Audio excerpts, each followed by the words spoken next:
I'm going to tell you a story about my final hours in the game Invisible, Inc.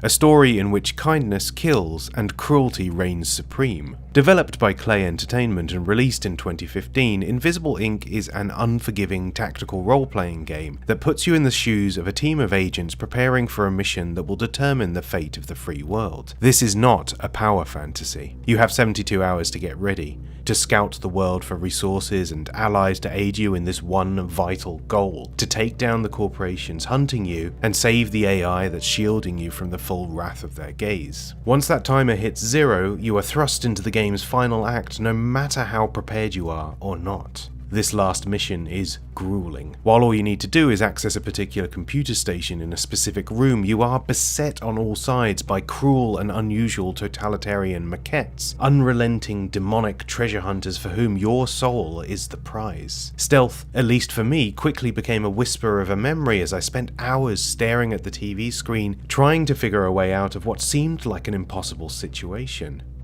Outnumbered, outgunned, my team was cornered, our objective within sight, but I couldn't see a way of reaching it without losing someone. And then, seemingly in an act of divine intervention, something clicks. A sacrifice has to be made. This mission, this quest, was bigger than any one of us. The stakes were too high to get caught up on the frivolities of personal feelings. Even if it means giving up our lives, we have to do this. So I made the tough decision. With one versatile agent closer to this computer station than any other, I left my team surrounded. I pushed myself forward, the crushing, inhuman apparatus of the state nipping at my heels all the while. With what seemed like my final possible breath, I did it.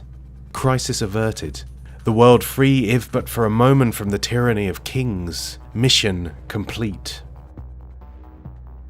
Even in this anecdote, I feel like it's hard to convey just how impactful success felt in this hostile realm, because of how unwilling the game seemed to be to throw me a lifeline in my darkest hour. This game chose to punch down at all the precise moments I needed it to be kind, and it was only once I finally overcame that final obstacle that I came to appreciate that it was giving me exactly what I needed to be able to understand the story it was trying to tell. I found myself thinking about what Invisible, Inc. does with its Ludo narrative a lot over the years, as I contend with my own take on the dreaded difficulty discourse. Yeah, sorry, it's one of those video essays. I don't generally like hard games, and while it's mainly down to me not having much patience for them, it's also because a lot of them feel dishonest, for want of a better word. I find that the challenge in many titles artificial and crass, a means of tempering the demands of masochists more than a way of conveying a specific tone or feeling. This is not to say that there isn't a place for that kind of raw experience. Mastery over hostile design can be sublime, but more often than not, I don't find those kinds of experiences interesting enough to deal with my own frustration. It's not the right kind of friction for my own subjective preferences. The difficulty as an idea doesn't tell me a story I want to hear. So in most cases, where the option is available, I whack things down to easy mode and saunter on through, usually remaining sated by the gaming experience I've just had.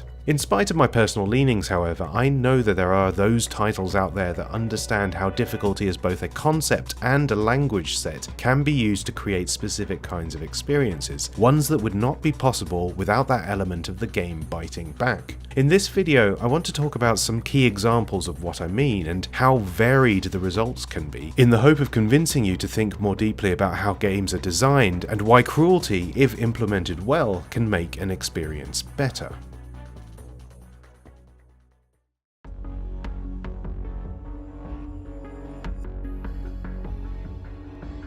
Invisible, Inc. uses its difficulty in a number of ways beyond that breathtaking finale. Heists are a matter of strategy, but beyond that they are about having to make choices that are deeply rooted in the potential consequences of hubris. Invisible, Inc. is a game about making these choices without knowing those consequences. It's a game about being justifiably greedy and reconciling with that greed when shit hits the fan. It's about having the mental fortitude to choose to make your escape even if you know that resources beyond your wildest imagination are sat but a single turn away, or even leaving before an objective has been completed because the mission has just gotten too hot. Invisible, Inc.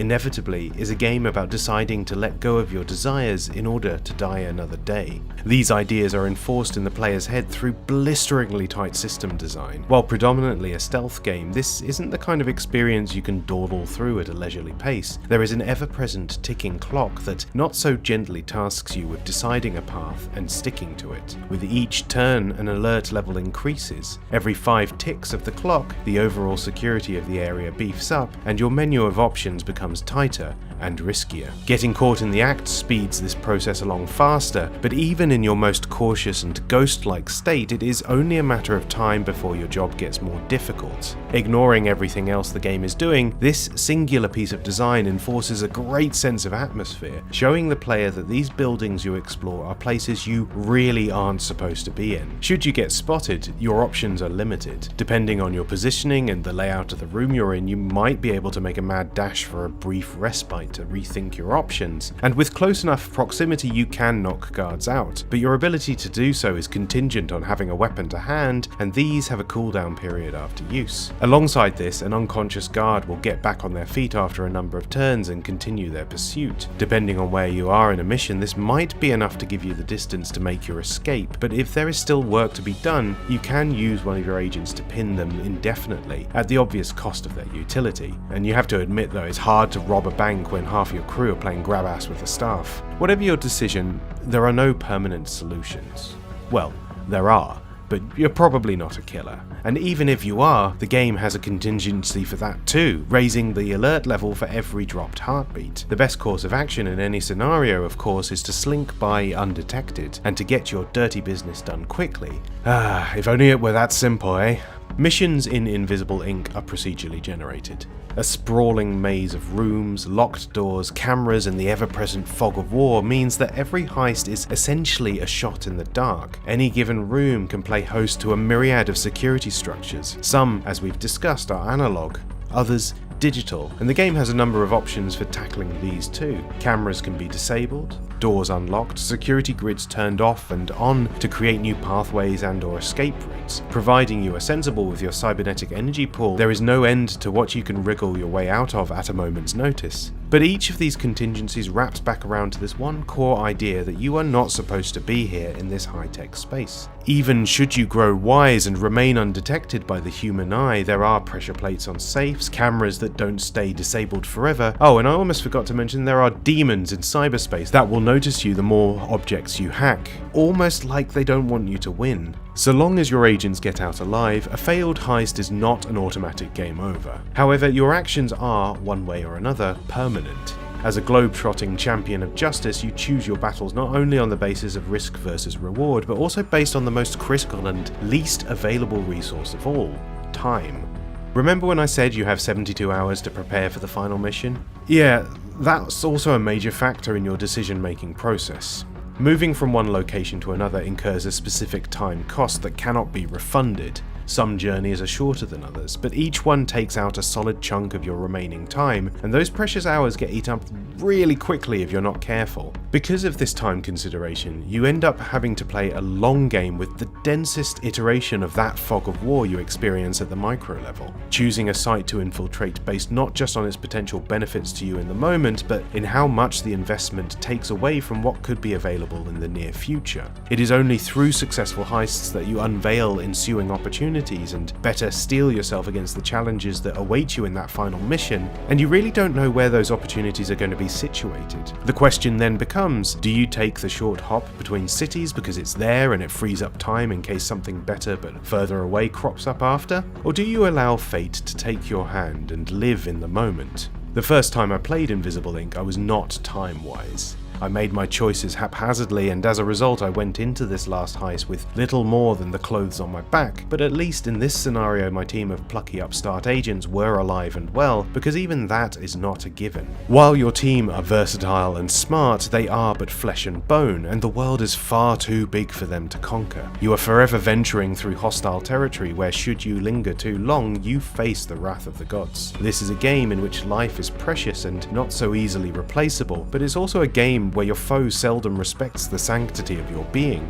Should you get caught, you need to have a contingency plan up and ready to go right away. Otherwise it's curtains down, lights out, pal. This isn't the Matrix, you can't dodge bullets, one hit for them but also one for you. Fortunately, the game's one allegedly factored kindness comes into play here. Because of this fog of war, you will come into circumstances where, through no fault of your own, you find one of your agents in an impossible situation. And that sucks. With your options tapped out, one remaining one provided to you is a revert back to the start of the previous turn. This is a consumable. The quantity available during each heist chosen by the player themselves at the start of the game as part of the difficulty options. And although there are customizable modifiers to give you an almost unlimited supply, in a normal run your stock is limited and should be chosen wisely. On higher difficulty levels this stock dwindles even further, but in any case it's not something to rely upon, it's not something that can be relied upon. Mastery of these unknown environments is still demanded, and this get out of jail free card will not win you the game. Actions and consequences in Invisible Ink will often feel as if they are eras apart. Sometimes you'll fall afoul of decisions you made a dozen turns ago, and even with unlimited resets you'll still struggle to achieve your goal. In a certain light, this is the one option that really seems like it doesn't fit. It appears too generous to the player, too forgiving of their inability to plan ahead. There could be a ludonarrative case for its inclusion, an element of clairvoyance made tangible by the hand of your AI incognita, but it doesn't change the fact that its presence in gameplay takes something away from the tension of its design.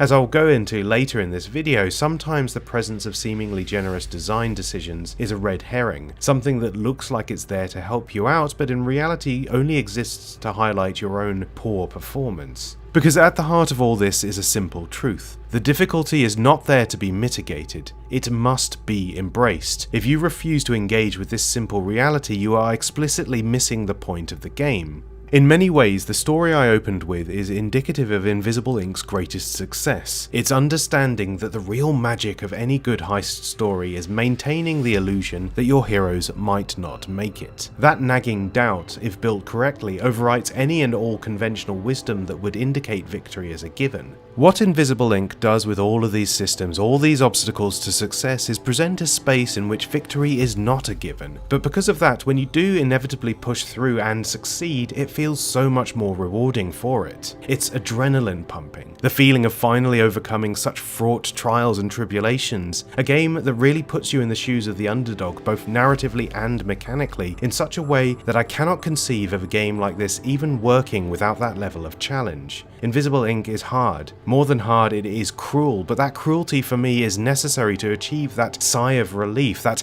elation of knowing that you made it through to see the sun rise once more.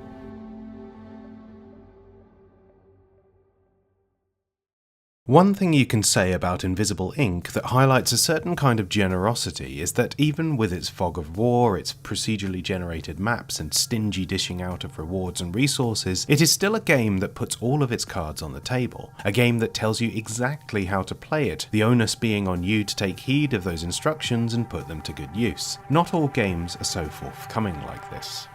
Tharsis is a strategy game about trying to survive in a universe that wants you dead. Bits of your ship explode, your crew is constantly exhausted, their ability to get things done whittled away with the passage of time. The game pushes you towards cannibalism basically from the get-go. It's a horrible, nasty experience, one that I've never come close to completing, and yet I gladly think of it as one of the best games I've ever played. Tharsis is a story about getting your crew to Mars alive, or as close to that as possible. It's a feat that requires you to survive for 10 rounds. Each round you have to contend with a number of issues on the ship, affecting specific modules within it. Some of these effects are critical, others more detrimental to your long-term survivability. At its heart, this is a game of chance. In order to solve a particular problem, you need to roll dice and bring a counter to 0. Failure to do so, and the consequences will be felt at the end of each round. Hazards usually have one of 4 effects: damage to the ship's hull, damage to the crew's health, a reduction in the number of available dice, or the inability to use the primary function of a given module. These effects also compound and continue round to round should you not deal with them in a timely fashion. Do you see where all of this is going? It can quickly seem nigh on impossible to quell every single emergency. You never seem to have enough actions, or your crew can't reach the appropriate part of the ship without taking lethal damage. Hazards eat up dice if you roll a certain number, or if you're extremely unlucky can straight up kill your crew. Funnily enough, despite dice being the primary language set of the game, it still feels like it's cards that are stacked against you. Despite the brutality, the frustration and agony of being dealt a shitty hand by fate, even giving you the wonderful potential to lose on the very first turn, one thing is certain about Tharsis. Every game you play is beatable, no matter how bad the dice rolls get. Because we know this to be true, it also highlighted for me another critical piece of information. I've been playing it wrong.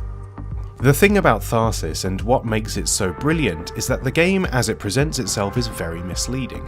It plays with the fact that our understanding of how a game works is built upon a foundation of experiences that have almost always told the player, these are the mechanics, this is what you have to do to win. And so the hazards as they present themselves here, and how they indicate to the player what's needed to get rid of them, end up being a clever distraction from the real game needing to be played. This is where the game's difficulty comes in, because Tharsis uses the cruelty of its systems and world to dispel players of the belief that what they see is the only thing they have to think about. If you focus exclusively on bailing out the ship, you will inevitably always drown. It took me far longer than I'm willing to admit to understand that what the game really wants from me is to look at the systems around the mechanics as the key to my continued survival, namely the functions of the ship's compartments themselves, the class-specific abilities of the crew, the research track, and a life-saving little function called assist. Each module of the ship has a specific function. Whether that's producing food, restoring crew health, or fixing the ship's hull, each module offers a solution to a particular problem, activated by committing a specific die or dice pairs to that space. Similarly, each crew member has an innate ability activated on a high roll that either affects the ship, the crew, or the overall stock of options you can choose from. Whether in success or failure, you eventually unlock new crewmates with different abilities once you reach certain criteria, which, as an aside, I think is a really nice touch to keep players invested even if they are struggling to reach the finish line. While the primary way to tackle a hazard is to simply throw dice at it, sometimes this isn't the wisest option. Think about what your ship and your crew can do to help. Say, for example, your ship's hazards this round are racking up a potential 4 points of damage and your ship only has 3 points of health. Do you give faith to the dice rolls and hope you get high enough numbers to mitigate those hazards? Or do you use your engineer's innate ability and the function of the maintenance bay to bulk out the ship's hull in order to tank the hit and sort it out in the next round?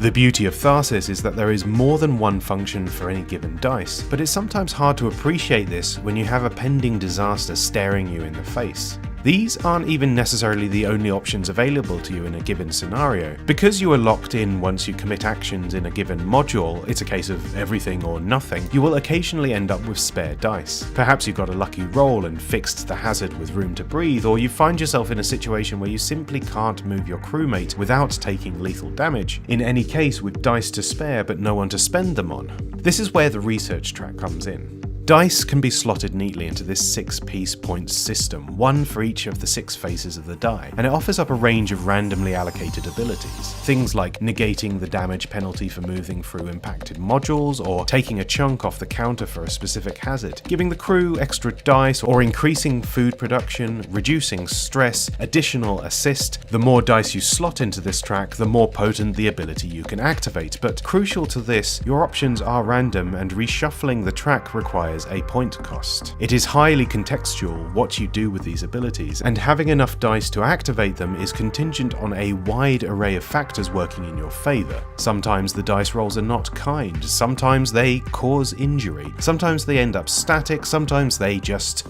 disappear. Assist is a surprisingly powerful mechanic in your continued survival on this cursed trip, and it's sometimes easy to overlook its value until you start to experience the consequences of not having it available. One of only 2 resources the game allows you to carry alongside food stores which help replenish your crew's dice stock, assists can be built up in the laboratory module or once they are unlocked using a crew-specific ability. And you really need to keep topped up because as the game progresses, your dice start having the ability to hurt you. As you survive into later rounds, you need increasingly high dice rolls to close off hazards. As an extra fuck you to the player and the campaign in general, these hazards increasingly pit your dice rolls against you. Some numbers trigger an effect called stasis, stopping you from re-rolling those affected numbers, while others can be swallowed by the void or even cause health loss for your crew member. These are penalties that stack with each die, so should you be unlucky enough to roll the same number multiple times, you might find yourself stuck with a bunch of useless dice, or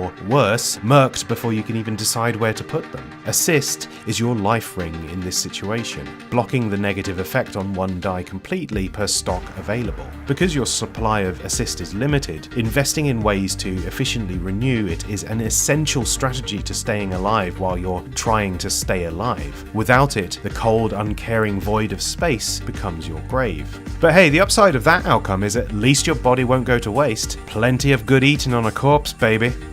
The hunger mechanic is an interesting element of design here. Because food production is limited round to round and your crew's dice stock whittles away naturally, there's an underlying tension to the game that forces you to make choices about who gets to eat and who doesn't. This is where that good old-fashioned cannibalism comes into play. As you already start each campaign with a couple of dead crew members, the option to use their corpses as a food source becomes available from round 3, and boy, if that option isn't incredibly tempting right away. As far as I can tell, there is no systemic downside to cannibalizing your former crewmates. However, the game does everything it can to remind you of your horrible deeds, with the dice rolls of affected crew members soaked in blood. It's a brilliant effect that almost borders on comical, a mark of shame to carry through the rest of your doomed mission. Yes, we survived, but at what cost? At some point in later rounds, an additional option appears between the rounds, one that may seem unthinkable until you realize that you are completely out of options. Rather than waiting for the inevitable cruel fate to come to you, you can intentionally sacrifice one of your crew for meat. I've never done this, horrified at the ethical ramifications of such an act, but then again I've never won a game of Tharsis, so maybe I just don't have that dog in me. Cannibalism is an interesting focal point for how the themes of the game meet its mechanics on fertile ground. Tharsis is a game about using the whole buffalo, so to speak. A title meticulous in treating every element of its mechanics with reverence. Nothing is redundant, there is no optimal loadout here, and I find that interesting because this is only really possible because of its difficulty. There is another mechanic I haven't mentioned yet, one that I confidently ignored for the longest time because I simply did not understand its effect on the rest of the game. That mechanic is stress, the silent killer. Between rounds, before you feed your crew and move on, you are presented with 2 randomly allocated options. Each one has a benefit and a cost. Health for dice, dice for hull for stress. When you first set out, the decisions are fairly easy to make. You pick whichever one benefits you in the moment. But as the campaign progresses, your options become increasingly desperate. Their benefits fleeting, their costs much darker. Trapped in an infinite cycle of trolley problems where there is no lever pull that doesn't result in bloodshed, you have to make a choice, but it really doesn't feel like much of a choice at all. For the longest time I just assumed that this was the game balancing difficulty to put some spice on your experience. Because it's meant to be hard, you see? The further away from home you are, the less comfortable the journey gets. Turns out that's not true at all, and instead it's just me not paying attention to a whole game mechanic, one that's even explained in the game's tutorial, which I definitely played through. See, sometimes the problem is just me. Your crew's stress levels greatly affect the roster of options available to you between rounds. Low stress will give more positive options, high stress will give increasingly unhinged and borderline suicidal ones. Each crew member has a separate meter, but because they pair up during these interstitial tete-a-tetes, there is an incentive to help everyone manage their stress levels. That's why there's a whole module of the ship dedicated to this. That's why the stat exists at all in the game. And while your continued survival is still dependent on the other choices you make, the outcome of these intra-round options could in itself be the difference between life and death.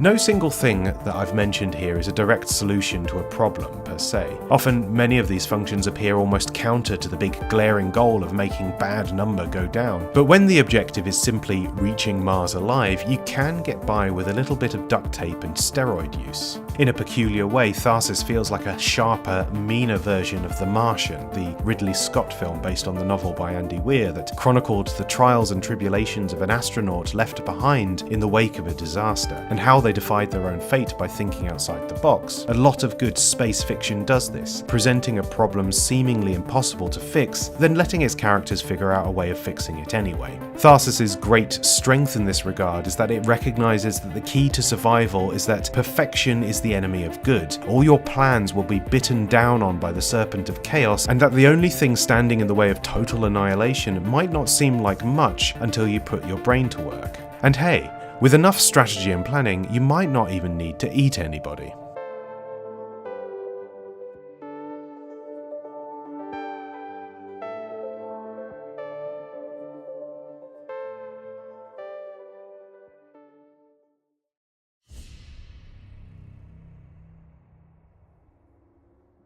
With games like these, the cruelty of their design is purposeful in effecting a certain eureka moment in the player. A moment where everything clicks and the game doesn't necessarily get easier, but rather the player is more willing and able to weather whatever challenges might await them.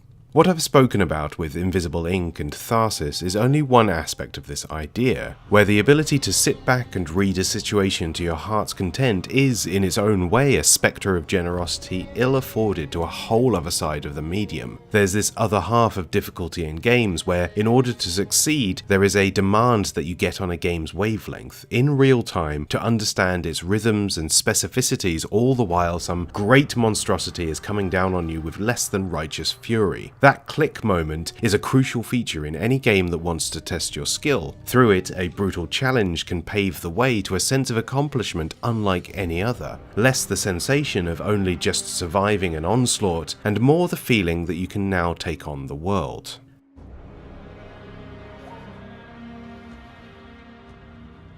From Software make brutal games. We all know this. But a lesser discussed aspect of their design is the fact that so many of their titles have ways to work around that brutality. Whether that's through a generous leveling system or varied equipment loadout roster, with enough perseverance you can grind your way out of any given swamp, no matter how poisonous. In many ways, these titles are like a peculiar puzzle box where often the solution is a specific build or combination of abilities that pinpoint a foe's weakness with laser accuracy. Spend enough time with games like Dark Souls or Elden Ring, and even if you're the clumsiest oaf on the planet, you will see the end credits. But in the creation of Sekiro Shadows Die Twice, FromSoft asks a different kind of question. What happens when we don't offer such affordances to our players? What happens in a game where skill and skill alone is the path to the sublime? The answer, of course, is an experience made better for the absence of kindness, a game that is incredibly bloody hard, right up until the moment it isn't.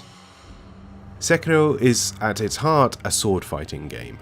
It frequently masquerades as stealth. Certainly there are great stretches you can navigate with nary a soul noticing you, but the real meat and potatoes of it comes down to clashing blades with a myriad of nasty bastards. Fights are horrible, even with some of the more basic grunt enemies. Timing is of the essence, and a misplaced block or slash so easily can lead to an early demise. Make no mistake, the ability to resurrect yourself mid-battle may seem like a blessing, but in reality it's more a curse. As is true for many of this game's FromSoft leanings. Things like health and damage increases, the inventory of single-use items to adjunct your own abilities, and even your healing flask. All of these boil down to a facade that does more to obfuscate than elucidate. These will not win you fights.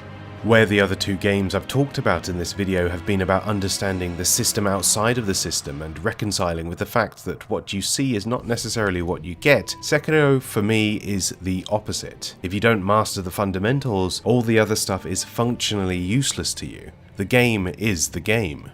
And the game in question is beautifully simple. Fights are essentially all about understanding posture. As you attack and in turn deflect attacks, you are working towards a fluidly wavering meter that, once it fills to the edges, allows you to pull off a killing blow. Taking chunks out of your opponent reduces the rate at which they can recover posture, and critical to the experience is that all these rules also apply to you too. If you take too much posture damage, you can find yourself open to a lethal attack, and your ability to recover too is contingent on how much health you have. It's a beautifully balanced system, meeting your enemy on almost equal footing, and with the more powerful foes, they too have the ability to withstand a killing blow or two, bringing themselves back into the fight for one last desperate struggle.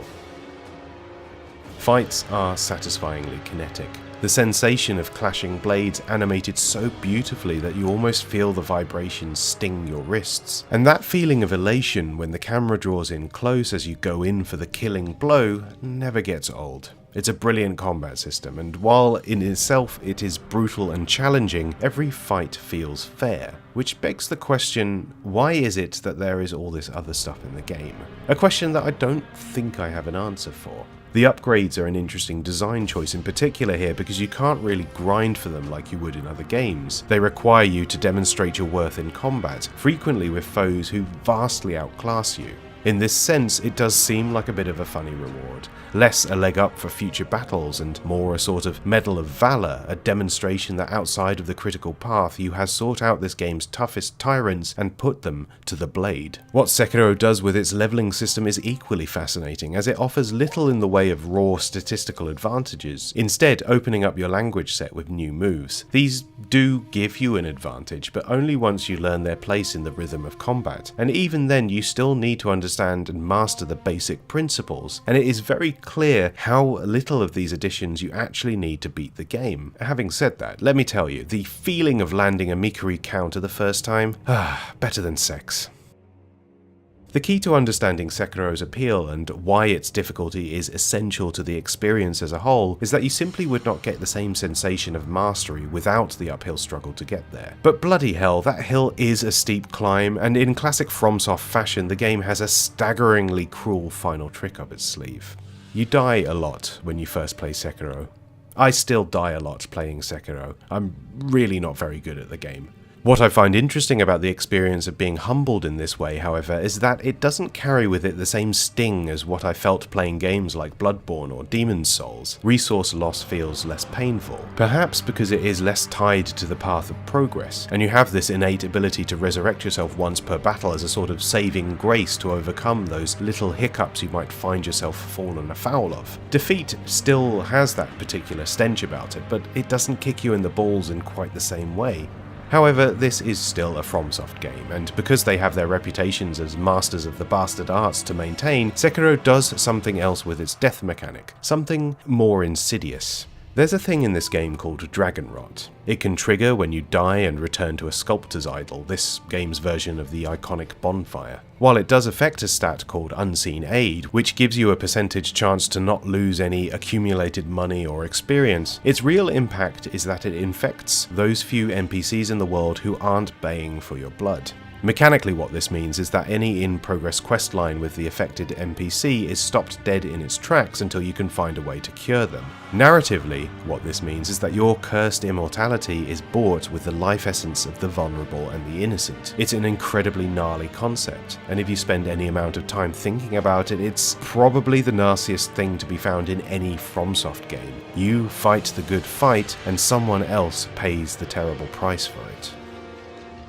In many ways, this is the game at its most generous, as there are no permanent consequences to this, and the resources to reverse the effect, while limited to a finite amount per playthrough, are bountiful enough to not make this an issue so long as you are smart with their use. But in my head, what I feel when I see the notification pop up that yet another person in this world has been afflicted with the Dragon Rot is that I'm not working hard enough to keep myself from death's door. I need to get good. Not just for my own sake, but for that of the community at large. But, as I said, I'm not very good at this game. Sorry friends, you'll have to stay fragile and spluttering for just a little while longer. Sekiro excels at kicking you while you're down, but while I still struggle with the core fight mechanics of the game, I have recognised where the latent skill you build up over time comes into play. Something interesting came up while I was replaying the game to grab footage for this video. One of the early roadblocks for players is the Chained Ogre, a big mean bastard who loves to grab and slam you about. When I first played Sekiro, this brute gave me no end of grief. I must have attempted this fight a good 24 times before finally knocking him down a peg. I then went on to take out mounted samurai Gyobu Oniwa on my first attempt. This is far from unusual. Oniwa is a relatively easy boss fight, and the Chained Ogre is a famous early skill check for players. But returning to the game this time round, I bested the ogre on my second try and really struggled with Oniwa, taking more than a dozen tries to put him to the blade. I think the reason behind this is that I spent way more time with the former, learning their moves and the reach of their grasp, whereas the latter I never got to internalize any of that. Muscle memory for one, for the other it's like I've never played the game before in my life. I've heard similar anecdotes from other folk. How fights that gave them so much grief eventually became one and dones, their struggle becoming an intimate, organic part of the process of learning. I know it's a little embarrassing to say you've built skills in a video game of all things, but think about how fighting games work, how that community has built itself on the back of doing the same thing time and time again, reading your opponent, understanding their strengths and weaknesses. In many ways, treating Sekiro like a fighting game is the key to understanding fundamentally what it's doing. You can't treat it like FromSoft's other games, where challenges can often be mitigated by systems like build loadouts and grinding. More than any other game in their repertoire, you really do need to get good. Arguably the worst parts of Sekiro where it slips back into old habits, the bits of the game that are more traditionally FromSoft. Its well-worn healing mechanic, the rogue's gallery of slightly useful but eminently ignorable consumables, the fact that while stat increases are tied to feats of skill, new abilities are still acquired through grind, and while I haven't gotten to it yet, I know there's one or two boss fights that really seem like the game falling on old habits, more than recontextualizing the player character's skill set in a new environment. But here's the thing, when everything does finally click, the sword fighting in this game is so good that none of these little quirks feel all that detrimental to the experience as a whole. That sensation of finally getting what the game wants you to understand becomes the key to unlocking everything. It leaves you emboldened and encouraged by your own personal experiences of success and failure, experiences that tell you that if you persevere, you will eventually get where you need to be. Perhaps more so in Sekiro than the other games I've talked about in this video, the cruelty of its design is a kindness in disguise. Because of how tightly designed these core mechanics are and how hard it is to cheese the game, whenever a villain does fall to your sword, with your chest puffed out and the smuggest expression you've ever conjured in your life, you can confidently exclaim, "I did this. This happened because I mastered the way of the blade." Sekiro in itself is a journey of player skill. A thread that starts with an impressionable weak little whelk and ends with the immortal words shinobi execution. Perhaps more than any other game I've played, easy or hard, it fosters a sense of reward for putting in the work, for sitting up straight, for locking in and truly seeing your opponent for who they really are. Yes, when you are slain you can get back up, but what is that if not a potent allegory for perseverance? Blades clash, blood is drawn, you fight, you die, you fight again. None of this would have the same impact were it not so necessarily cruel to the player in the first place. This is difficulty by design at its most primal, and it unlocks within the player a power unlike any other. When we talked about difficulty in games in the past, I feel like a lot of the time the term is interpreted as a layer rather than a component.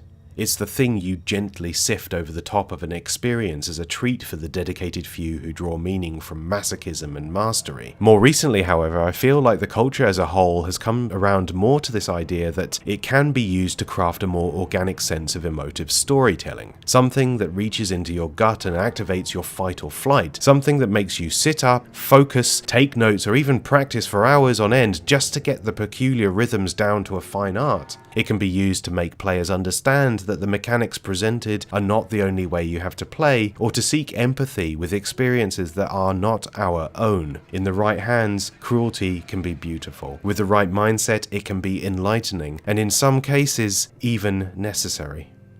Thank you for watching.